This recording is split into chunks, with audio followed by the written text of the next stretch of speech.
What's the problem with only focusing on deaths? What's your job as a DPS? Pressure. Right, pressure. I mean, actually, that's a bit of a catch question, because really, what's my job as a Mercy player? Ironically, pressure, right? Right. I heal the people that do pressure, or I damage boost the people that do pressure, right? And it's the job as a tank. Every hero in the game needs to be outputting as much pressure as possible.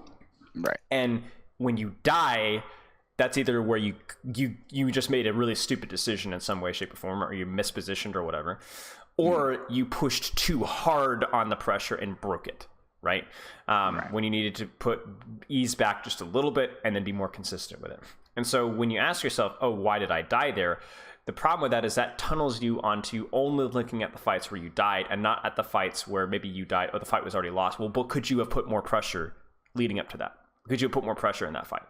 You know what I'm saying? Could you have been positioned in a better position to hit more shots, or could you have used your cooldowns differently? Could you have been shooting different targets that would have output more pressure? Could you have used your ultimate better? That's the question, and that's how you need to be reviewing yourself. What is the most pressure that I could have put out? Now, here's the honest answer here, is you're not going to always know the answer to that question. Do you know what I'm saying? But at the very least, you're putting yourself on a path to learning how to play the game better by asking yourself questions. For example, if I ask you as an Ashe player, what puts out the most pressure as an Ashe player? Hitting a dynamite on a tank or hitting a dynamite in a squishy? Most squishy. Okay, let me ask you another question. What's going to put out more pressure? Allow you to put out more pressure? Hitting a dynamite on the enemy backline or hitting a dynamite on the tracer that's diving you? Probably the tracer. Ooh, why?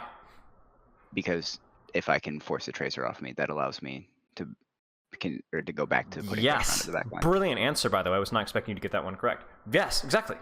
But you see now how we're expanding our understanding of the game by looking at it from the proper standpoint. Yeah. Right? Because why are corners important for an Ashe player? For cover. Why is cover important? Because she's not very mobile. Right? Okay. So why is not being very mobile a problem? You can get dove very easily. Why is getting dove a problem? You see? Because you die. But why is dying a problem? Because then you can't put pressure. Yeah. You see what I'm saying?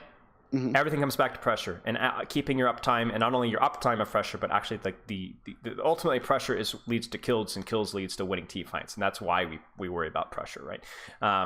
So that's why we consider positioning and cooldown usage and cover and ultimate usage, because we want to maximize the pressure output, minimize the risk to ourselves, so that we can continue to put out more pressure and get more kills.